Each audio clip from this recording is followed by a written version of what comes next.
J'espère que vous allez très super bien. Aujourd'hui, je vous présente un très grand livre, La chèvre de ma mère de Ricardo Kanema.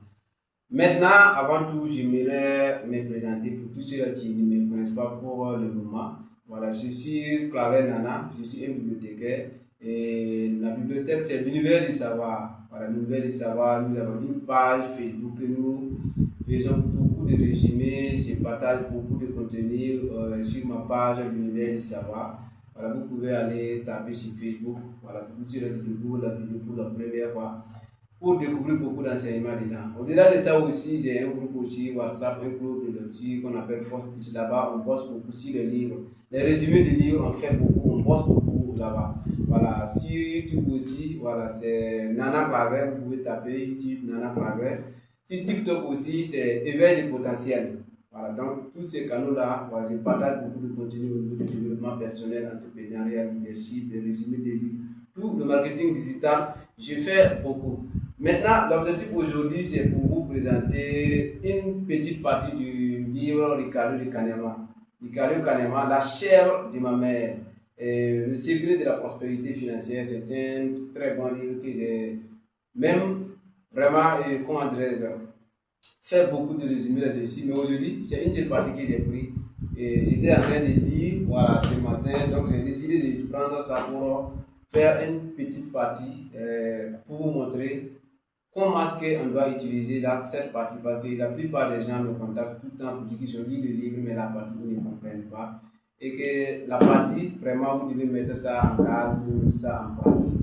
Et cette partie, c'est quoi? C'est l'escalier de la richesse dont parle de Ricardo Kanema. C'est cette partie-là que je vais essayer de vous développer. Vous allez voir. Vous allez voir qu'au niveau de l'escalier de la richesse, Ricardo Kanema a partagé ça en quatre étapes.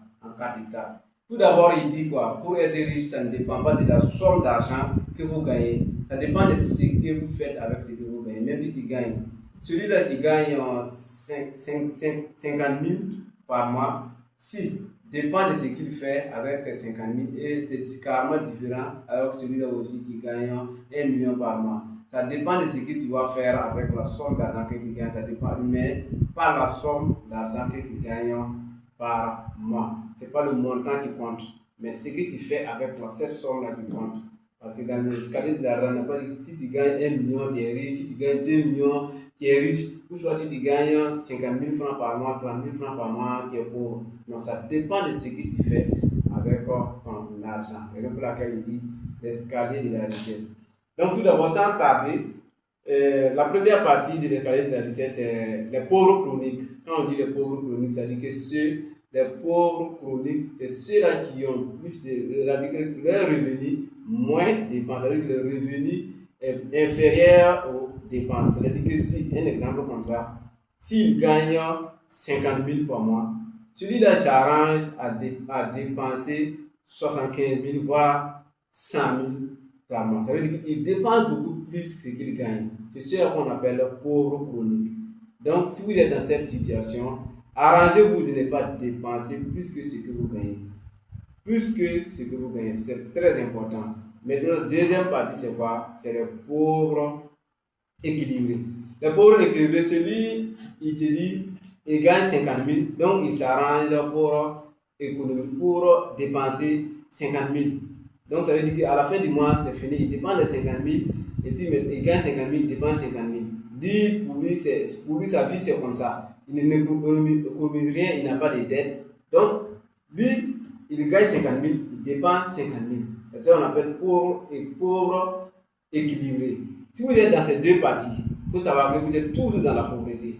Parce que vous ne pouvez pas gagner un salaire de 50 000. Vous n'êtes pas s'arranger pour économiser quelque chose et tout dépenser. Vous dites que vous espérez être riche. Vous ne pourrez jamais devenir riche.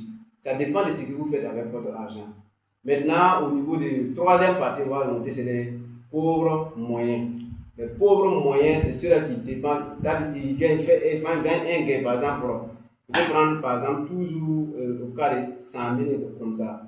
Tu gagnes 100 000, tu fais tout, tu dépenses 50 000, et tu économises 50 000 pour un objectif. Ou soit tu gagnes 100 000, tu dépenses 75 000, tu économises 25 000 francs pour un objectif. Tu as dit que pour un objectif donné, parce que celui, il est là, il gagne 100 000. Et il a un objectif d'acheter une moto dans 6 mois, soit 3 mois à venir. Donc, il économise 50 000 francs dans l'objectif d'acheter cette moto.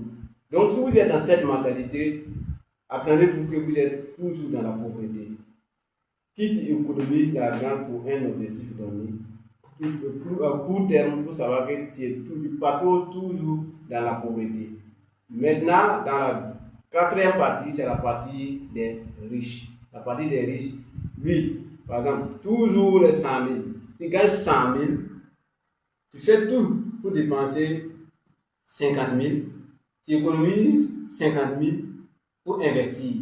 Pour investir, vous savez ça, on dit investissement, pour investir ailleurs, pour que ça puisse avoir aussi des actifs. Par exemple, plusieurs livres qui parlent au niveau des actifs, comment faire la différence entre un actif et un passif.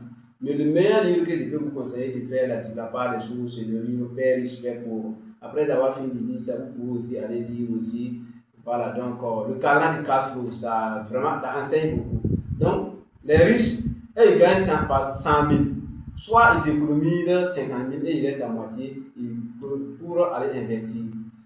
Soit ils économisent 75 000 francs et les 25 000 francs, soit ils dépensent 75 000 francs au moins, ils économisent les 25 000 francs pour investir. Ça veut dire que revenu égale à dépenses plus économie pour investir. Ils vont dépenser une partie, ils vont économiser une partie, et la partie qu'ils vont économiser, ils vont investir ailleurs. Quelle que soit la situation qui va arriver, ils ne vont jamais dépenser ça. Vous allez le voir, vous allez appeler, ah, moi j'ai tel problème, j'ai tel souci, ils vont dire qu'il n'y a pas d'argent. Ils ont économisé pour aller investir. Ils ne suivent pas à économiser l'argent pour dépenser après. Vous allez dépenser tout pour dire que moi je vais être riche. Ce n'est pas le cas. Si vous voulez être riche, si vous avez lu le livre, si vous lisez le livre, achetez le livre, la chèvre de ma mère de Riccardo Kanyama pour lire. C'est très important de maîtriser cette partie. Je pense que c'est la partie là comme ça. C'est la partie là comme ça. Vous allez voir qu'ici, ils sont très nombreux. Ici, la population est très nombreuse. Les pauvres chroniques, ils sont très nombreux. Et ici, c'est réduit encore, ainsi de suite. Donc ici, c'est au niveau des riches. Les riches ne sont pas très nombreux parce que pour économiser et puis investir ailleurs, d'ailleurs, même il y a des gens qui ont peur de l'investissement, que l'investissement c'est beaucoup trop risqué. Quand vous allez lire le livre, ils vont vous dire dans quelle partie vous faut investir, quel livre il faut investir, quel partenaire il faut épouser, ainsi de suite. Bon, je ne vais pas trop rentrer dans les détails au niveau de ça, mais mon objectif ici aujourd'hui dans cette vidéo, c'était vous montrer les différents escaliers vers la richesse. Le premier escalier, je vais faire une récapitulation. Le premier escalier, c'est les pauvres chroniques, les pauvres équilibrés, les pauvres moyens et les riches. Donc, je vous exhorte exactement d'évoluer au niveau des riches. Ça ne dépend pas du montant toujours que vous gagnez. Ça dépend de ce que vous faites avec ce que vous gagnez. Même si tu gagnes 1 million, si tu as mal géré les 1 million, tu vas toujours vivre au niveau des pauvres chroniques. Mais si tu gagnes 50 000 ou soit 30 000, si tu gères ça bien, tu vas voir que d'ici 1 an, tu pourras avoir 1 million dans ton compte. Ça, il n'y a pas de débat. Je vais faire une vidéo après comment utiliser 50 000 et dans 1 an, tu peux avoir 1 million dans ton compte. Moi, j'ai déjà fait l'expérience. Donc, je vais faire une vidéo sur ça et vous allez voir. Donc, si je vous remercie.